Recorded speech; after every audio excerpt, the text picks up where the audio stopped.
She was 58 with no nest egg, no retirement plan, not even a handful of misplaced coins forgotten in a drawer. When she faced the mirror, she saw more than the years traced upon her skin. What unsettled her most was the awareness of standing outside the life she once envisioned for herself. Her body persisted, yet her hope felt scorched to ash, as though entirely spent. Each morning arrived to the same inner agitation. Is this how my life concludes, not with protest or victory, but with an unnoticed quiet that no one hears? The wound was not only financial scarcity. The real torment was the conviction that chances had expired, that what she had missed would never come, and that life itself had shut her out for good. As others toasted promotions journeys or steadiness, she counted her days with dread, as if reality kept highlighting her deficits. Worst of all, she sensed she had been overlooked by people and by the very power that animates existence. Yet no one could have guessed that a single, nearly trivial act would open the threshold to an entirely different fate. On an unremarkable evening, without witnesses or applause, she took a clean sheet, inscribed her full name, and held it near the fire. She sought neither spectacle nor immediate wonders. She simply desired to conclude a long, exhausted chapter. As the page crumbled into embers, she sensed a fine filament loosening from within. The turning point was not the blaze itself, but her resolve to release the woman who had borne decades of guilt and disappointment. No wealth materialized in that instant. No currency rained from above. Yet a signal appeared, the unmistakable feeling that she had shed the identity binding her to deprivation. From within, a new voice emerged and murmured, "You are no longer that hidden woman. Now you choose to be visible." That assurance alone awakened dormant energies that had lain inert for years. For when transformation begins inwardly, the outer world is compelled to answer. Contemporary thinking insists that solutions lie in spreadsheets, strategies, capital, and calculations. She, however, encountered a more ancient and profound tongue: the symbolic, the unseen, the spiritual. It is not taught in lectures, yet it answers precisely when summoned with conviction and trust. That small sheet bearing her name was no scrap. It functioned as a quiet covenant, a mirror of a self that needed to be extinguished so a truer self could be born. Perhaps you know the feeling: you labor earnestly, yet nothing shifts. Money drains away, chances appear allocated to someone else, and like her, you suspect life has exhausted its wonders. Attend carefully. What follows is not mere pastime, but a chart. It shows that at times, one purposeful, simple gesture can fracture chains presumed unbreakable. What unfolded after that night redirected her fate. The turning point was not fortune, but an energetic realignment. For years, she had voiced resignation and internalized the lesser role society often assigns to those of advancing age, particularly to women. Seeing her name disappear into smoke, she realized she need not remain bound to that narrative, and without effort, openings began to surface. A long-absent friend reached out with an unforeseen offer. Funds once dismissed as irretrievable showed up in her bank balance. A neighbor requested her assistance, and in gratitude compensated her well. To outsiders, these might seem trivial, yet to her they signaled a fissure opening in the barrier that had kept abundance at bay. With every token, her certainty strengthened. Manifestation starts not with arithmetic, but with self-concept. Alter who you believe yourself to be. and you revise what the world deems you worthy to receive. Before outlining how you might follow this path, one essential insight must be grasped. The power does not reside in the sheet, the soot, or the flame. Those are merely tools. What truly matters is the signal delivered to your subconscious and to the cosmos. I will no longer remain the person aligned with scarcity. From this moment, I claim my rightful abundance. That declaration is the seed of all profound change. Ironically, she never thought of herself as especially spiritual. She had not traveled to far-off retreats or purchased costly talismans. She was ordinary, burdened with familiar griefs, obligations, and anxieties others would recognize. Maybe that is precisely why her experience resonates. It shows that rebirth requires no exceptional setting. What it asks for is the bravery to end one chapter and begin another, and that resolve can unfold quietly in a private room with nothing more than a candle and a single page. Consider this carefully. What might shift if you followed her example, not as a hollow gesture, but as a consecrated rite. Imagine inscribing your name, gazing on it with appreciation, and saying, "Thank you for having accompanied me up to this point, but now I let you go."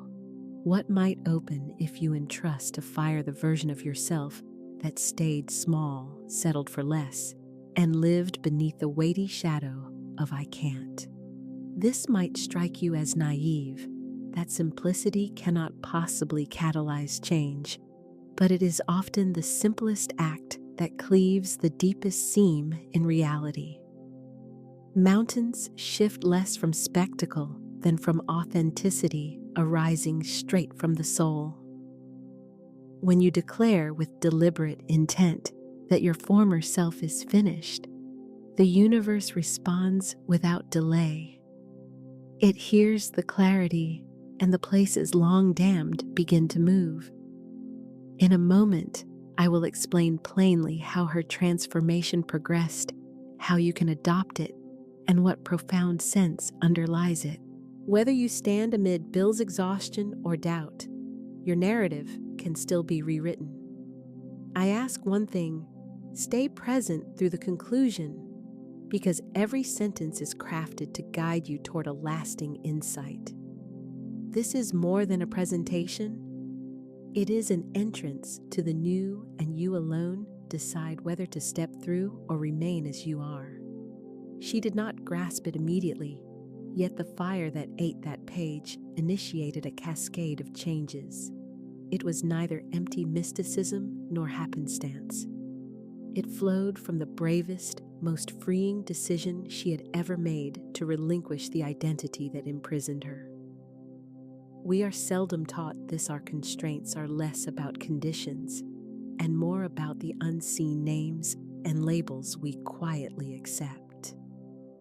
For years, she wore designations that were never hers too late, no resources, forgotten failure. These refrains haunted her like tenacious silhouettes. On that night, by writing the sole name that matched her essence and surrendering it to flame, she allowed those shadows to go with it.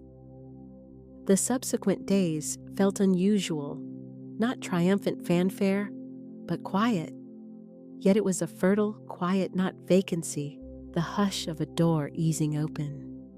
An inner shift was underway, perceptible, even without outward proof.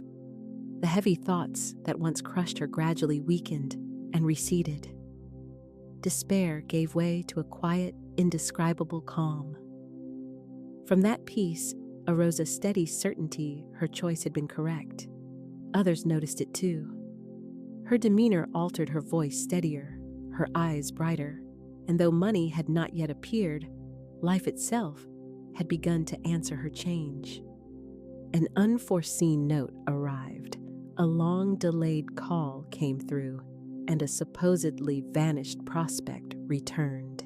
These quiet but potent markers showed that the unseen was moving on her behalf, and she felt it unmistakably.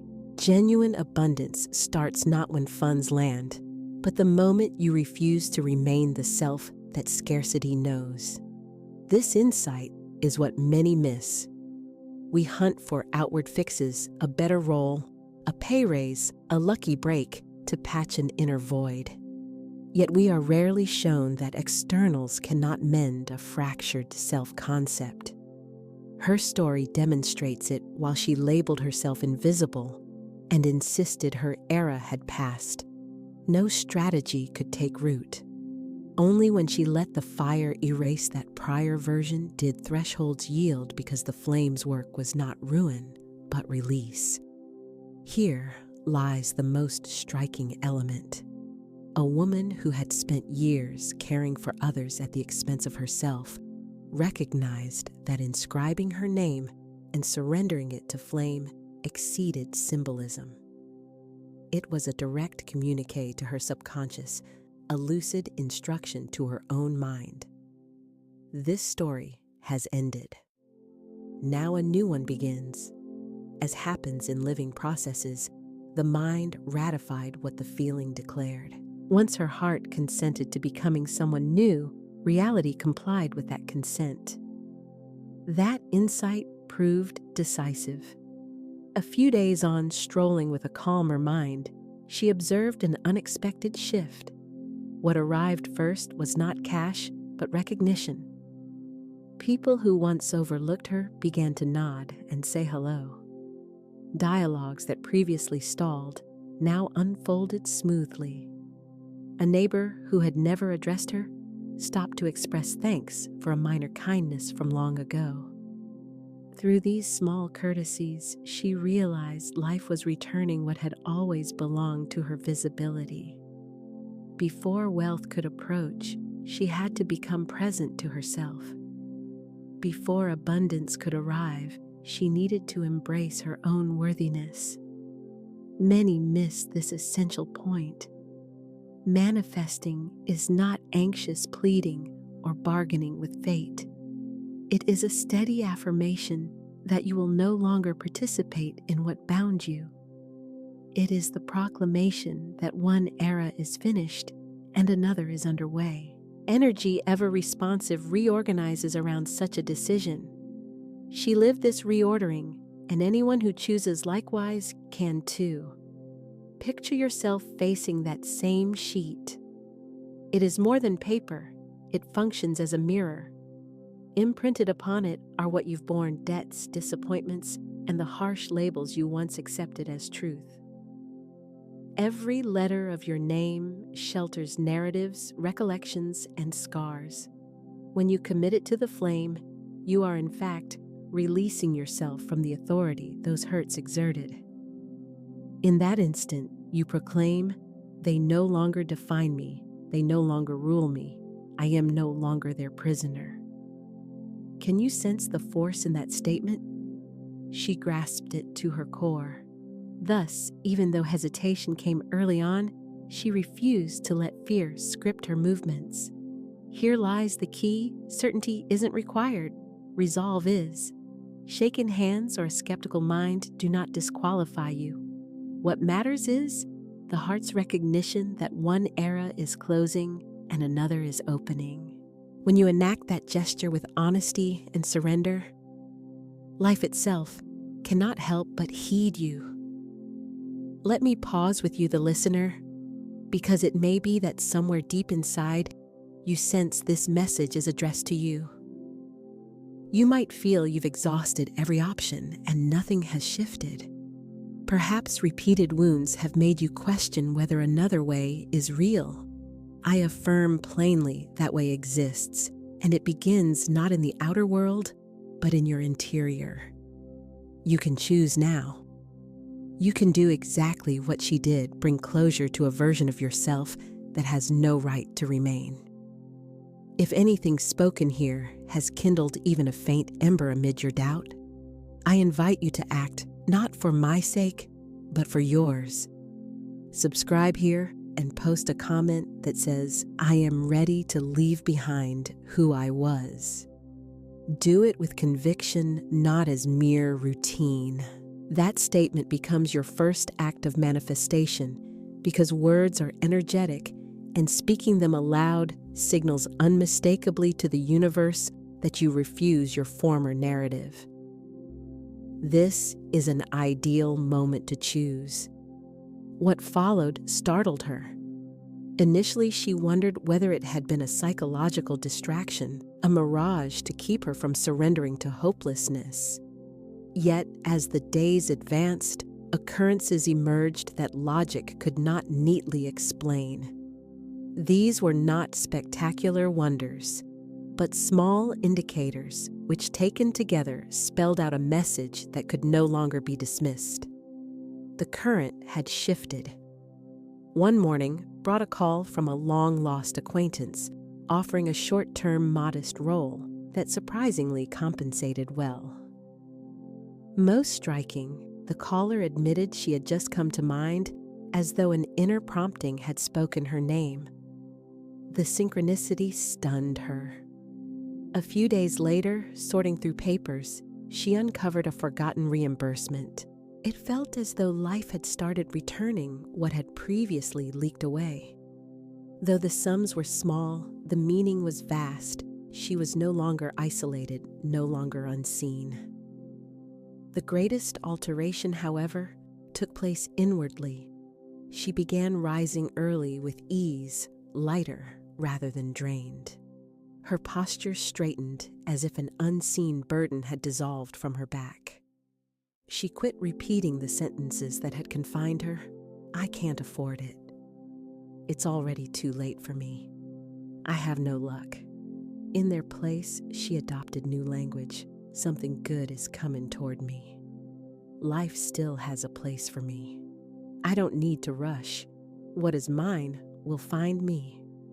Tentative at first, these phrases became steady mantras that refreshed her outlook. What amazed her most was how quickly the world began mirroring this revised speech. Individuals who had overlooked her started inviting her into their plans. Spaces that previously felt barred revealed entrances. In that moment, she grasped a deeper law. The universe is less attentive to vocabulary than to vibration. Begging achieves little if your energy remains tuned to scarcity. She had spent years pleading to no effect, but the instant she shed the old identity and affirmed worthiness, reality synchronized with that elevated frequency. Listeners often struggled to comprehend how a single burnt page could alter a destiny. She no longer needed to justify it. She recognized that the miracle was not the flame, but the intention it embodied. The fire merely mirrored her resolve, and that decision, not the ritual, was what moved mountains. Once she understood, she abandoned endless explanations and simply lived the shift. When life truly changes, persuasion becomes unnecessary. The proof is the transformation felt within. Yet here is the critical core that many avoid facing. The true barrier was not income, it was identity. She had not recognized herself as someone entitled to receive. Too soon, she concluded her time was over. That belief functioned like a transparent barricade pushing prosperity away. Consequently, work and exertion never sufficed.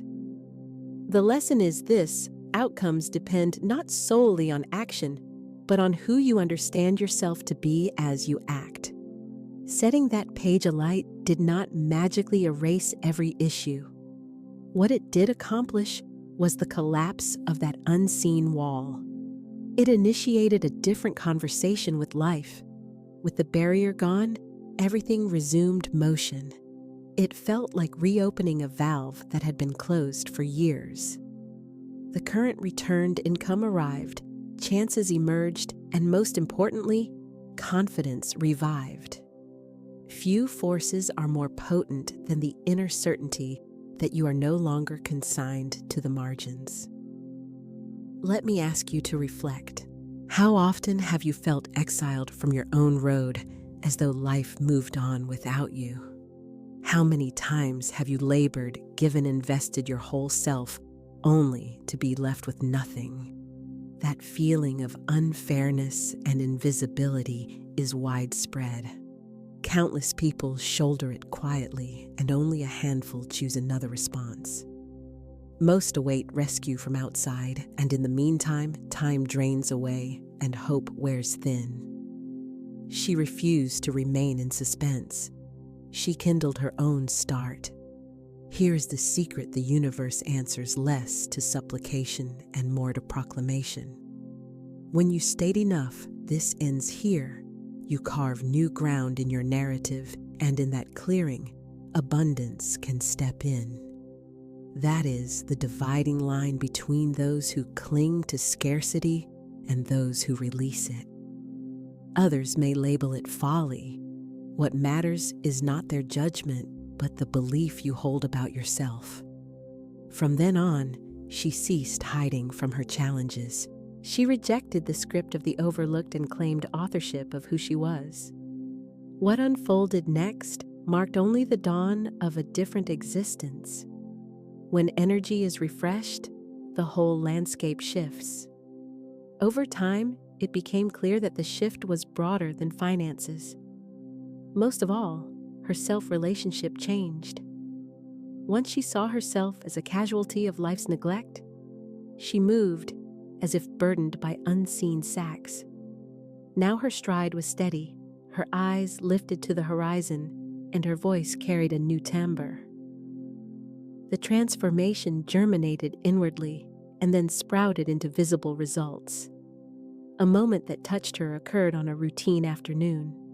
She stepped into a store for a small purchase. The clerk, previously aloof, beamed and remarked, "You look different, ma'am, as if you had become younger." She was briefly speechless, yet inwardly she knew. The frequency she now emitted was reshaping how others perceived her. Such is life's quiet law, the external echoes what you continuously hold within. Soon after, an unforeseen chance presented itself. She was asked to join a venture she once would have dismissed as beyond her reach. The reward was more than monetary. It carried acknowledgement, respect, and the delight of belonging to meaningful work. Strikingly, she had not pursued it. It arrived at her door. She realized that "once I can't" was released. Prospects that once felt distant started to approach of their own accord. I invite you to meditate on this calmly. How many doors have you seen close? How many times have you believed yourself to be insufficient, as though there were no place for you on the great stages? That perception is not final. It is an illusion nourished by the old identity you carry like a silent label. If you name yourself small, the world will treat you as small. If you affirm yourself as worthy of abundance, the world will eventually recognize it. That is what she learned that night when she offered her name to the fire. The flame did not immediately change her numbers, but it transformed the frequency of her heart. And it is that vibration that attracts, opens paths, and summons miracles. Miracles do not arise by chance. They arrive when you stop tuning in to defeat and choose possibility. Burning her old self was her manifesto of possibility, the most radical way of declaring, "I no longer accept this destiny. I rise toward another." But there is something important I want to tell you. You need not collapse into rock bottom before choosing a different course. You do not have to arrive at utter despair to move. Every delay extends a narrative that was never truly yours. Why wait for crisis to push you into a corner before reclaiming your capacity to begin again? She lingered longer than she needed. You don't have to. You can start this instant. Let me meet your gaze for a moment, you who are still here. Reaching this point is not random. Something inside you brought you something that knows this message is yours. Feel this fully. You are not by yourself. Right now, countless hearts share the same desire to be reborn, to set down the tale of scarcity, and to welcome the movement of abundance. This channel is more than a set of words. It is a space of collective manifestation. That is why I want to invite you to do something meaningful. Write in the comments the place from where you are listening to me. Do not do it as a simple geographic detail, but as an act of affirmation and power. Declare your city, your country, your corner of the world as a light that turns on in the map of abundance. Imagine hundreds, thousands of sparks lighting up at the same time, each one symbolizing a being who dared to say, "I rise too." That convergence is more than imagery. It is a living current of energy that widens and amplifies. By naming where you stand, you plant intention within a communal field that is rich and potent. Do it now. Write the name of your homeland and roots, for when manifestation happens together, each voice grows stronger. Here we are building more than content. We are shaping a community that is waking up, a circle of people who reject scarcity as destiny and adopt abundance as identity. You are part of this community. Say it, write it, claim it, because you are not here by chance. You are here to remember what has always belonged to you. What astonished her most was realizing that although the world appeared to have sentenced her to quiet, the real captivity was not external at all. It was the cage constructed within her own thoughts. She had spent nearly 60 years repeating phrases that kept her tied down. I must make do. My time is over. Abundance is not for me. Every line she uttered acted like a key turning the lock against herself, sealing the entrance in front of her. Yet that night, in offering the paper to the flame, she did not erase her identity. She incinerated the cell that identity had slowly erected. That moment initiated a phenomenon that statistics or formulas cannot capture, though the soul can sense its vibration. Her inner frequency lifted, and when energy shifts, reality rearranges. She observed quiet omens, serendipities, timely arrivals, thresholds that had long been shut beginning to part. Individually, they looked ordinary, but taken together, they formed an undeniable pattern. A subtle guidance was at work.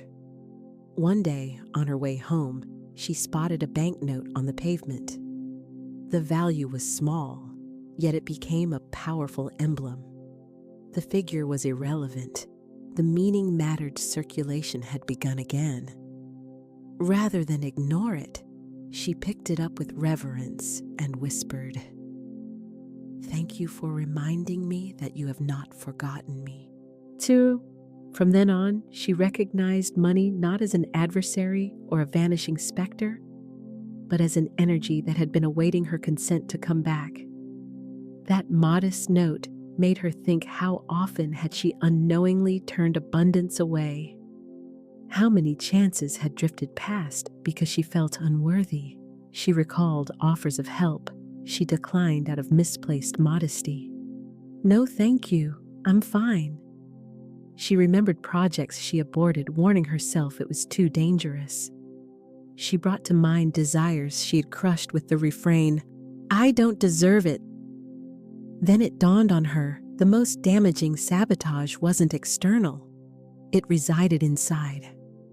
The bitterest truth was that she had signed a hidden covenant with scarcity, not inked on pages, but etched into feelings, beliefs, and wordless pauses. That pact declared, "I will accept little, I will settle, I will not request beyond the minimum." Each time she behaved according to it, the bars thickened. On the night the page flared, that agreement went up in smoke as well. A single emblematic final act shattered that bond. Hence the energetic shift, hence the altered response from life. The lesson for you is potent effort and requests are insufficient if an inner treaty with lack remains intact. The universe keeps honoring it. The initial move is to nullify that contract within. To accomplish this, you need a gesture your psyche will register as conclusive. It need not involve flame. It could be writing, interring a token, or enacting a private rite. The crucial piece is to state to your deeper mind, this ends here. She selected fire because it neither debates nor hesitates. It changes whatever it meets. Every ember that consumed her name also ate away at her fears. From then on, when uncertainty crept back, she remembered the acrid scent of charred paper and affirmed, that version of me no longer exists. Holding that certainty, she continued forward into a future not yet seen, with eyes yet unmistakably coalescing. Interestingly, the firmer her resolve grew, the less strain she needed. Formerly, she toiled endlessly with fleeting results. Now lighter efforts yielded more. It was not idleness, her actions arose from trust. When movement originates in inner faith, your steps gain magnetism. People sense it, reality acknowledges it, and events align more freely. One evening, staring out at the distant skyline, she recalled the seasons of weeping when she believed nothing could ever turn. She thought back to dawns when she questioned whether God had turned away. Through honest tears, she realized it had never been abandonment. It had been a pause. Prosperity had been waiting nearby, unable to approach until she proclaimed readiness. That readiness was not logistical, but inward. It required not crafting flawless strategies, but becoming someone who could dwell in abundance. In that moment, she grasped a principle that reshaped her faith. Life does not deliver what you request. It mirrors what you truly deem yourself worthy of. While she identified as lesser, she accepted crumbs. Once she honored her worth, life presented banquets. That is manifestation in its essence. What stirred her deepest was not merely the outward shifts, but the steady assurance that her life was back on course. Every sunrise reminded her that existence had awaited her cue, and that cue was the fire. The blaze did more than char a sheet. It recast her self-understanding. Previously, she thought flourishing required someone else's approval. Now she recognized prosperity as a rightful claim, not a petition for mercy. Then came a singular moment. A physical letter rare these days arrived, with an offer capable of reshaping her money situation. The surprise was so great, she nearly declined, wary of believing in a miracle. But recalling the night of flame, she knew she was no longer the woman who replied, "I can't." She had become the woman who could declare with calm conviction, "Yes, I deserve it."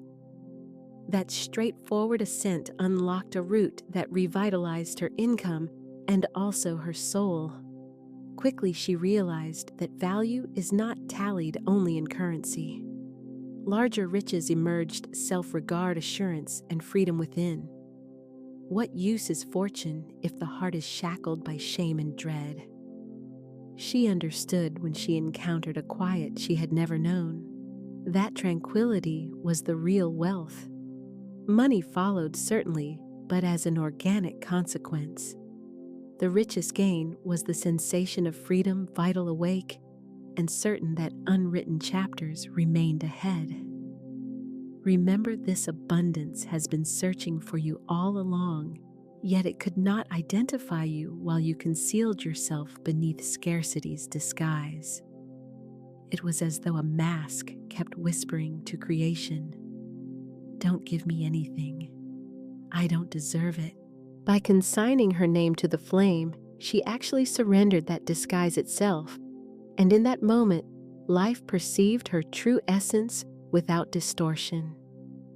Here lies the often overlooked principle: manifestation is less a pursuit and more a permission. When she chose to allow, she quietly modeled that possibility, clearing a path for others to allow as well. Each person who steps beyond scarcity and boldly claims abundance becomes a lighthouse for the rest. Unintentionally, her narrative ignited courage in many who had assumed their chance had passed, and the resonance amplified. It ceased to be a solitary change and swelled into a wave. Now I turn to you, the one taking this in with a quickened heart. Maybe a quiet voice within is saying, this is the hour that postponing your renewal is no longer an option, that abundance is calling and only awaits your agreement. If a tremor passed through you, a hidden tear rose, or an old memory surfaced as you listened, honor it. That is the signal, the open threshold. For that reason, I invite you to a concrete step. Subscribe now and type a short, potent declaration in the comments: I claim my abundance. Inscribe it with steadiness, not as a test, but as a commitment of faith. Let that act mark the first stone of your transformation. What you post won't be merely a remark. It will be a proclamation sent into the vastness and energy launched into the infinite. And you will not stand alone.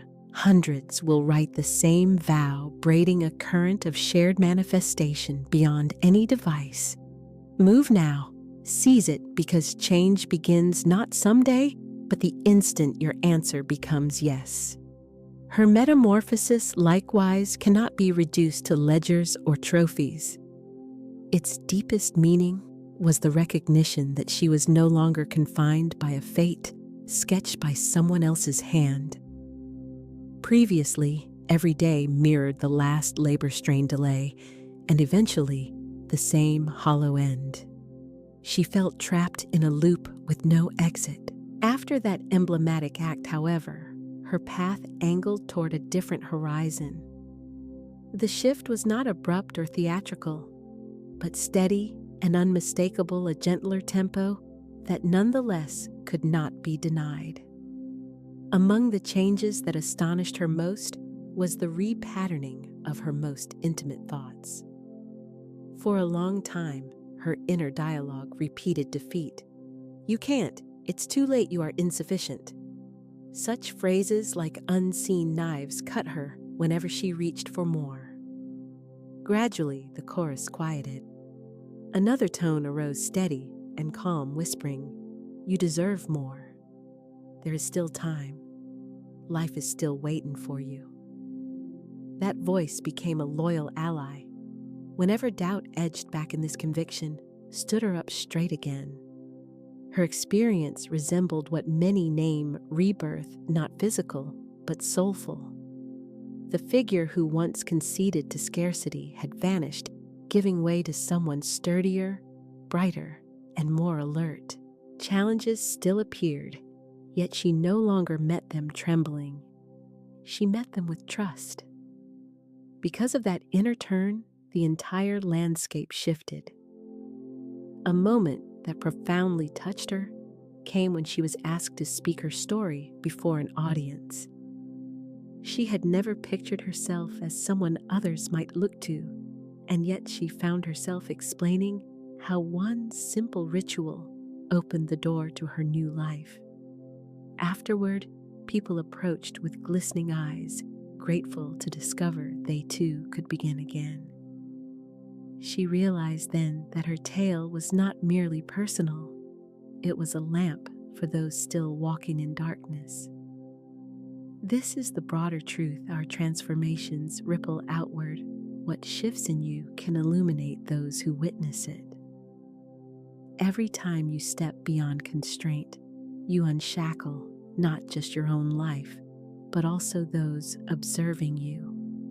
You stand as evidence that hope endures, that lateness is an illusion, that abundance honors neither ceilings nor birthdays. She grasped this watching the shine of her renewal appear in others' gazes.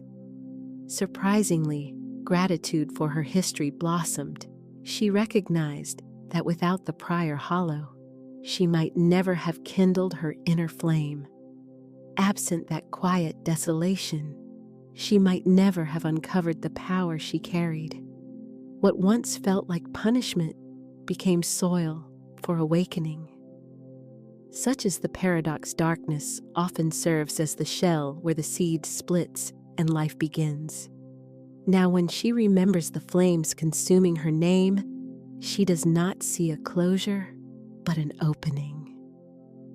The fire was not ruin. It was unveiling proof that she was meant for more, and that the universe had been waiting patiently for her ascent.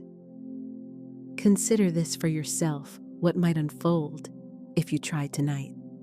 What if you closed a chapter with a modest, potent act?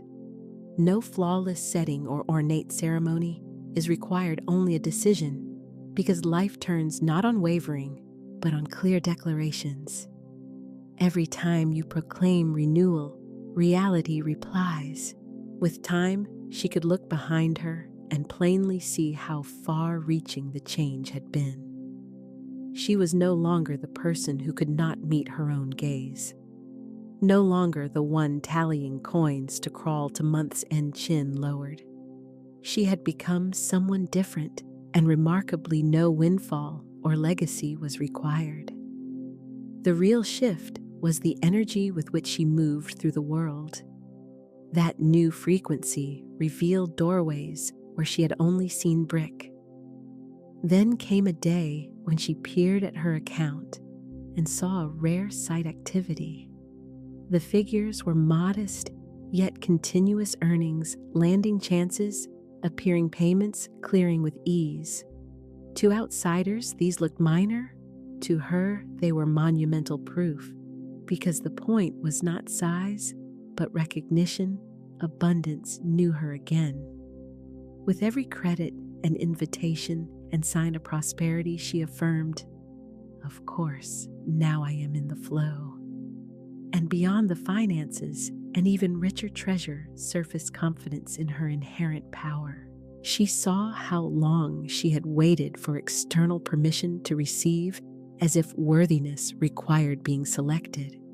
By igniting that page and letting go of the self that accepted too little, she ceased asking for validation.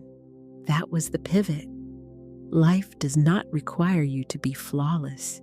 It asks you to stand and announce, "I am ready." Here your road intersects with hers. If these lines speak to you, it's for a reason. Something within knows your season has arrived to claim what is yours. Maybe you've sensed abundance looking away, labor without yield, ceaseless work, yet no movement. That sensation is not proof of deficiency. It stems from holding on to an identity laced to lack. Like her, you can set it down. You can decide that your name will stand as a sign of fullness rather than absence.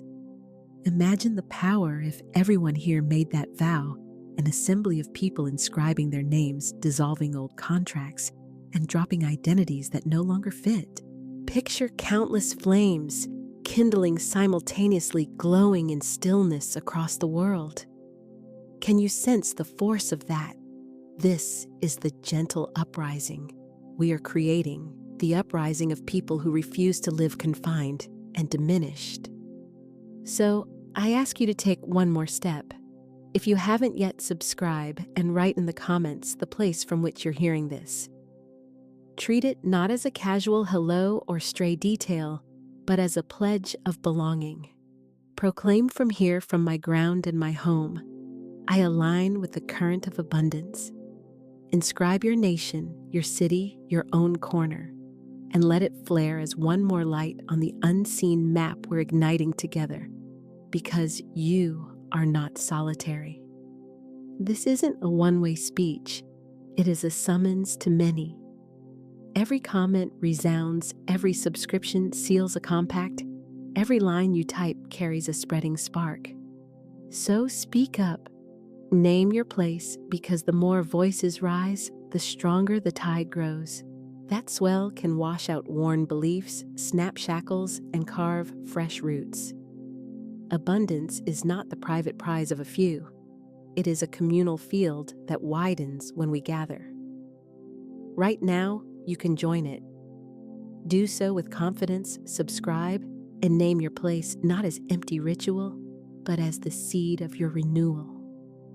When weeks from now you glance back and notice the first contours of change, you may recall this instant and say, "That was the day I rose with them." Her journey did not conclude with a page turning to ash. In fact, that moment marked the true beginning. That night's blaze was no ordinary fire, it was a beacon of rebirth. The lifting smoke carried more than cinders. It carried the end of a concealed pact that had kept her confined to a life that never fit. As the old resistance toward herself dissolved, a stronger current rose inside, bolder and clear, that abundance is not fate's favor, but a right activated by choice.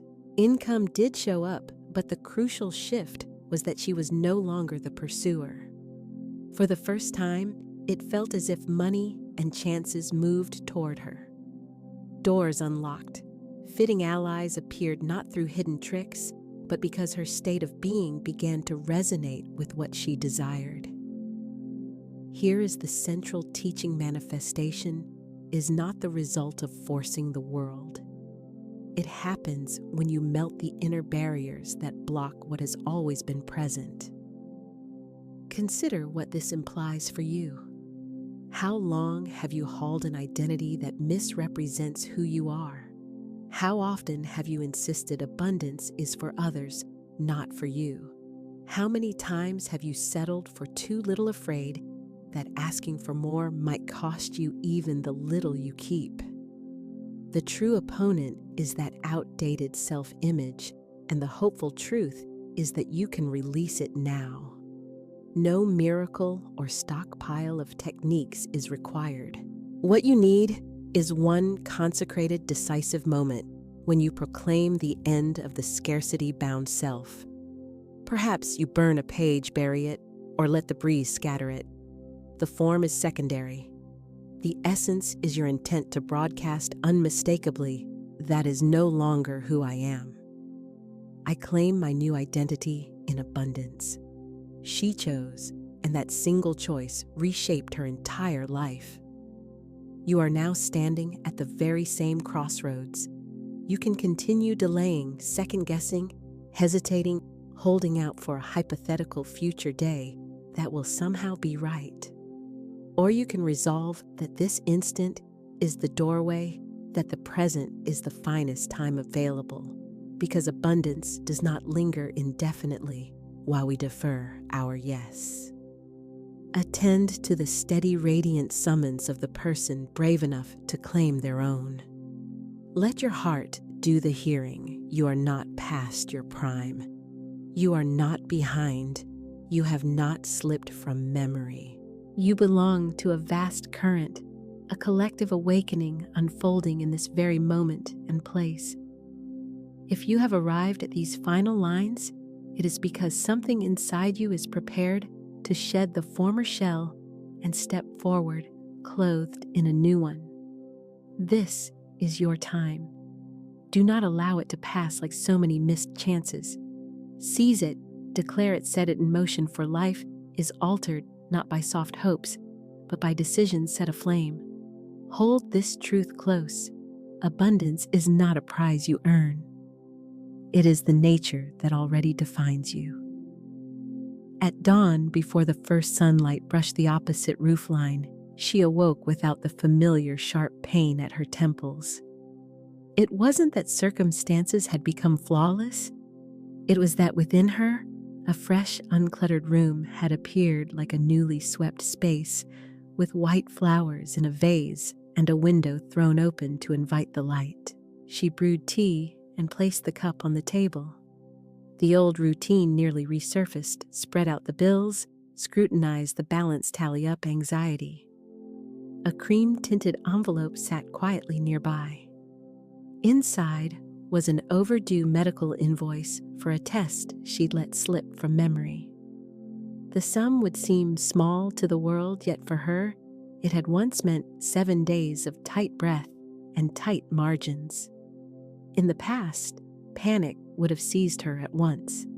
This time, she laid her palm upon the page and spoke aloud, almost like playing a familiar composition from memory. I declare my perfect and infinite source is already opening the right way for this bill to be paid in peace, on time, and in the best way. I offer no resistance. I allow. After speaking, she grew quiet and listened to the steady rhythm in her chest. A suggestion rose without fanfare or force, simply a gentle nudge.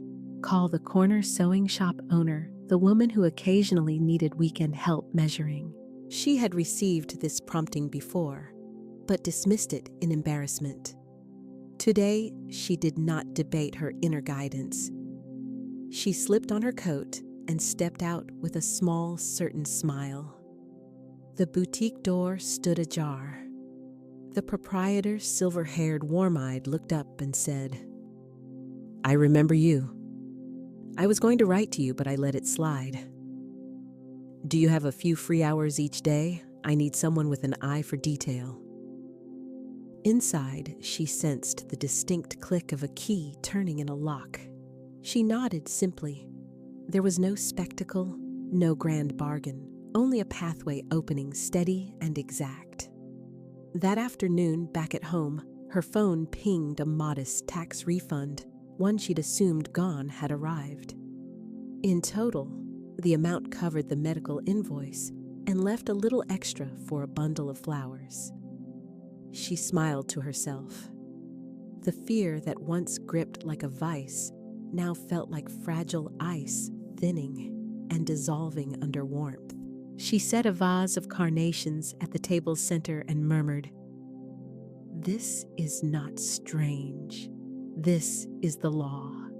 That evening, she picked up a blue notebook and christened it the Decree Notebook. She kept it spare. Each morning, she would inscribe only 3 brief lines. "I declare I am seen. I enter my perfect expression of work with joy and ease. I allow infinite supply to flow through me without interruption. I act now, one small concrete step according to my intuition for today." What counted as that modest action?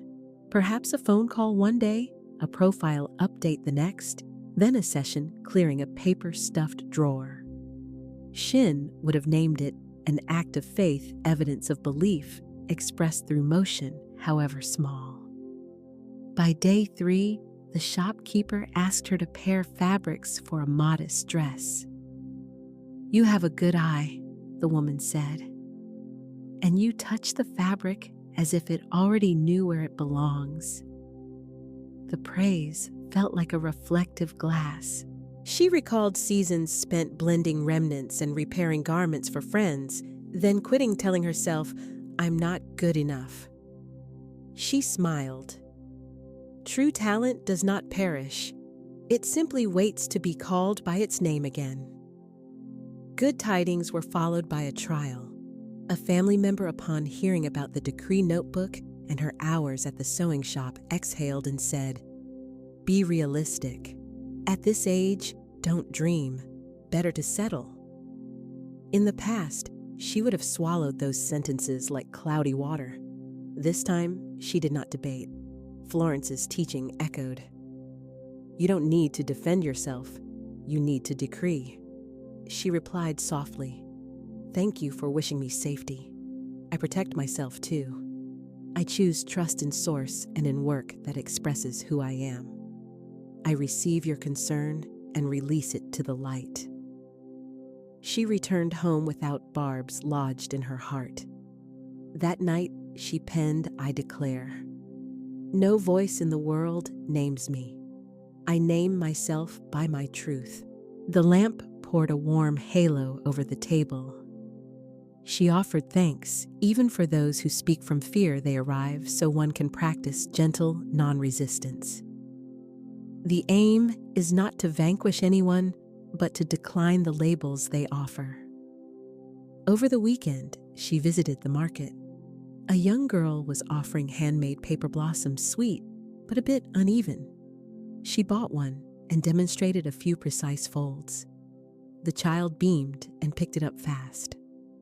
Walking home, she set the paper flower beside the carnations and whispered, "Giving is proof that I already have."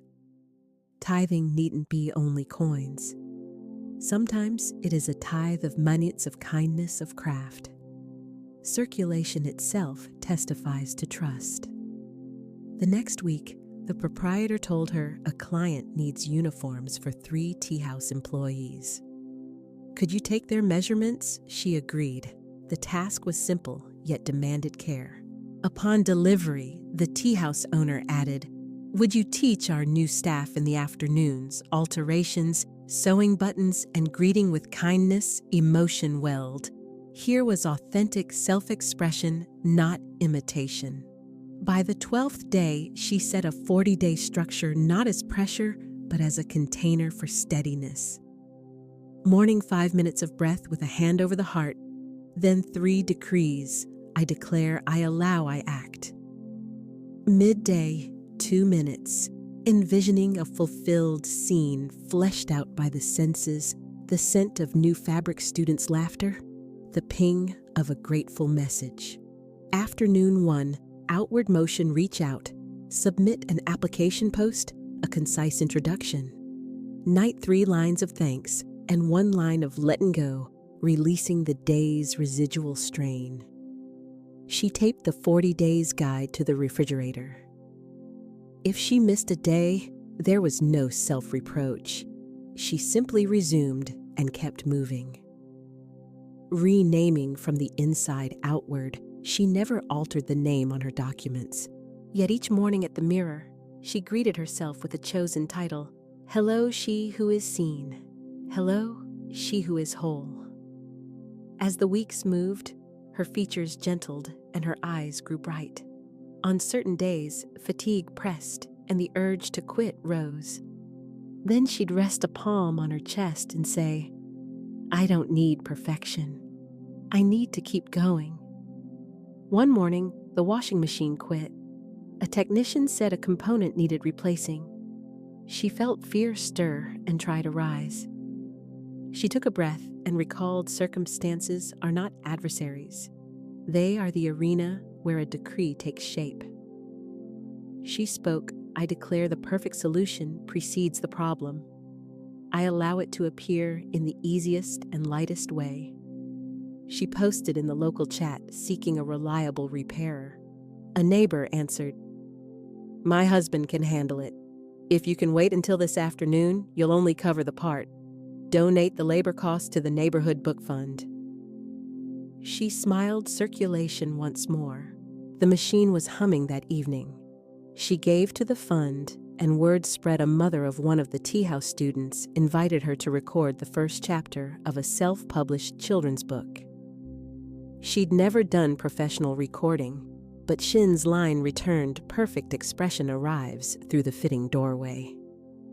She rehearsed a gentle, unhurried reading as though speaking to the child she used to be. Upon sending the sample, a reply landed immediately. "Your voice embraces.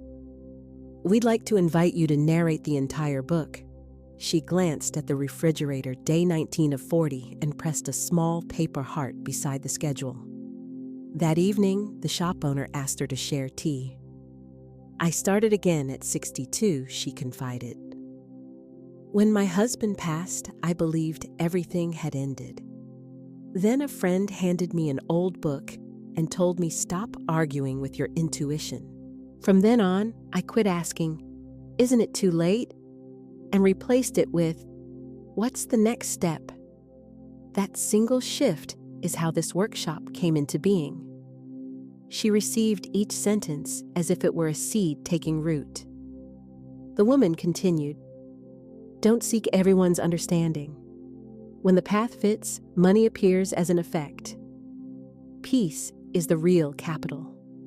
And the curious thing is, when peace leads, money arrives on its own feet. She turned to her notebook and wrote, "I declare, peace is my capital. Money is its natural interest." One afternoon, she was guiding a small group of children at their machines. A timid boy kept producing a wavering seam. She offered no rebuke. Resting her hand lightly over his, she said, "The needle follows your breath. If you breathe evenly, the stitch will come out even." He tried again. The thread ran straight. He glanced up with a mix of embarrassment and brightness. Something clicked inside her years ago. She had longed for a steady hand and a gentle voice to say, "Slow down, breathe, you can." Now she had become that voice. That night, she added a new entry. "The girl within has been seen. The woman of today has been honored. The future elder is at peace." An old friend phoned. "I heard from the tea house owner that you teach with heart. My company runs a podcast on the art of unhurried living. Would you consider hosting not full-time, but consistent and well-paid?" She paused for a full minute. The choice was no longer to get by, but to shine. She said yes. The terms were straightforward, the team gracious. During the first recording, she shook a little, yet her voice soon found a cadence, as if it had been waiting years for this. At the close, the sound engineer smiled and said, "Your voice has a pulse." At the studio threshold, she drew in the warm smell of wood. Above the night sky held a slow ribbon of cloud. She messaged the shop owner, "I'll be late." The response arrived, "Come back in peace. All is well." As her workload settled into a rhythm, an acquaintance scoffed. "Burn a piece of paper and poof, your life changes. Sounds like magic." She took no offense. Smiling, she remembered truth doesn't require universal agreement. She answered, "I didn't change because of the paper. I changed because of what I told myself. The paper helped me accept that my decision was already made." She walked through the park. A brittle leaf fell noiselessly beside her. That was all it took to know the season had come to earth. Her footsteps matched the leaf light, effortless sure. On waking, she would say, "I declare today I am seen and the right work comes on time." Standing before the mirror, she greeted herself, "Hello, she who is seen," then smiled 3 deliberate times. During work, she paused for 60 seconds every hour or so, resting a hand on whatever she handled, fabric paper, microphone, and affirmed, "Thank you for cooperating with me." Before any decision, she would ask, "Does this feel light or heavy?" choosing to measure by intuition's weightlessness rather than by fear's pressure. Each evening closed with 3 written gratitudes plus 1 release line. "I let go of others' words about me. I keep my own." Her impact did not come from sermons, but from presence. At the tea house, she trained staff to greet with their eyes. "When you truly see the one in front of you, they see you," she often reminded them. The owner chimed in, "Since you arrived, this place can breathe." One evening, an envelope of thanks arrived. Sales went up 15% this month because customers stay longer. She smiled. She hadn't taught tricks. She had offered space and genuine attention. In a world parched for that kind of seeing, revenue tends to follow. Recalling a past invitation, she decided to make a neighborhood map of light. She invited the children to write inside a paper circle, "What do you decree for this neighborhood?" One child wrote, "I want grown-ups to smile." Another added, "I want more trees." She posted the circle on the workshop window. People stopped to read. Some scribbled additions, others simply pressed a palm to the glass. The decree drifted outward like luminous dust. peace when facing the numbers. One afternoon, her bank statement appeared. Gone was the red column. In its place were modest, yet consistent amounts, not spectacular wealth sufficiency moving and replenishing. She laid a hand on the page and said, "Thank you." Then she quoted her favorite Shinn line, "I have a magic wallet I take out and it fills again." She didn't require literal magic. She honored the principle, healthy circulation. A letter written by hand. In her mailbox, she found an envelope addressed in a graceful slanting script. A woman wrote, "I passed your workshop, read the map of light, and noticed your name in the corner. I believed it was already too late for me. After reading, I went home and wrote, I declare, I allow. Thank you for being seen and helping us see ourselves." She saved the note eyes filmed with gentle tears. Once she had assumed her voice evaporated against blank walls. Now she understood that a sentence, a smile, even a single hour of teaching could be seeds taking root. The seasoned bride of her own life. On the 40th day, she celebrated herself with a simple meal, soup, fresh bread, and orange blossom tea. She wore a dress she had stitched herself. Standing before the mirror, she spoke a private vow in a quiet tone. I accept seeing myself. I accept peace as my capital. I accept money flowing through the most beautiful work that expresses me. I do not argue with my intuition. I release resistance. I am she who is seen. No fanfare blazed across the sky. What filled the room was assurance, calm, sufficient, and complete. She did not keep tallying day 41, day 42. Instead, she moved as though this rhythm had always been hers. And then life began to speak in events. A boutique publisher contracted her to narrate micro newsletters. A learning center asked her to mentor a new cohort. A community initiative contributed sewing machines to equip a free teaching corner at the tea house. None of these arrived through hustling. They appeared because she kept walking in a clear, aligned line. Of course, some days went dull, a dead microphone, not enough fabric sheets of rain. On such days, she returned to her rule of 3 1 minute of breath, 1 decree, 1 doable action. She didn't bargain with the weather. She simply refused to let the storm soak her spirit. Morning decrees. I declare I am seen, chosen, and fairly paid for my perfect expression of myself. I declare infinite supply opens paths through the right people, circumstances, and means. I declare I do not resist. I allow good to come without delay. 3 minutes inhabit the sensory world of the chosen outcome, the sense, the sounds, the texture. A bill marked, paid, a classroom open, a voice warmed and steady. 2 minutes write the phrase, I allow. Never, I ask, letting permission replace petition.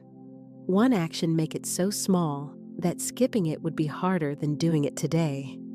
When the test shows up, don't debate fear. Place a hand on your heart and affirm the solution precedes the problem. Ask inner guidance. What is the lightest next step? Then take it immediately. Circulation practiced in your way. Share money, time, skill, and sincere praise. I give in peace. I receive in peace. Inner renaming. Select a title and address yourself by it each morning. For example, she who is seen. She who attracts through peace. A gentle 40-day practice. If a day slips by, skip the blame. Simply write, I continue. She took a seat and composed a letter to the earlier self who counted coins. Dear one, no one forgot you. You just called yourself by the wrong name. When you wrote it and offered it to the fire, you didn't burn yourself. You burned the label that bent you. From now on, lift your head. You don't need to prove anything. Just decree and take a step. Trust what is simple, because truth is always simple. I greet you from your future with carnations on the table. We are not late. We arrive on time. She slid the letter into the notebook beside a paper petal. Then she headed for the workshop along a street still damp with rain, watching birds glide from shadow into morning light. If something in you thrummed while reading, don't postpone. Take a sheet, print your name in large letters, and place a hand over your chest. I declare I allow peace and infinite supply to enter my life in simple, light, and timely ways. I am she who is seen. You may gently burn the page, fold it, or tuck it into soil in a planter. The act itself isn't the wonder. The wonder is the choice you make. After that, start your decree notebook. Avoid writing volumes. Write with steady regularity, and each day take one small step forward. If you'd like to align your voice with the wider chorus, inscribe these words wherever your community meets. I declare I allow. Or if the opening beat of this tale speaks to you, write I claim my abundance. Include your city and nation, not to tally numbers, but to kindle a point of light on the map. You are in good company. As more lights appear, darkness retreats to another place. There is no final curtain. This isn't a stage play. It is life carrying on. The woman mentioned earlier still teaches at the tea house, blends textiles, and tells stories each week. Income arrives reliably. Peace leads the way, and joy proves to be a resource that never runs out. At times, she returns to a modest practice. She writes her own name, regards it as one might an old friend already departed, and as she folds the page, she smiles, not to set it aflame, but to recall, I have already chosen. For her, the marvel doesn't live in paper or flame. The marvel is the summons itself. Choose your true name and step out to meet life bearing that name. If ever you lose the thread, return and repeat these 3 lines with care. I declare I am seen. I allow infinite supply flows through me. I act now one small step according to my intuition. Afterward, rise. Lace up the footwear of peace. Step outside. There is someone who needs your smile, your competence, and your gentle voice. As you offer yourself, you'll catch life murmuring to you, quiet but unmistakable, here I am. I have always been waiting for your new name. I declare I am seen. I allow infinite supply flows through me. I act now one small step according to my intuition. After that, rise to your feet. Lace up the shoes of peace and step outside. There is someone who needs your smile, your capabilities, and the warmth of your voice. As you offer what you have, you will sense life speaking to you in a hushed, gentle, yet unmistakable, here I am. I have always been waiting for your new name.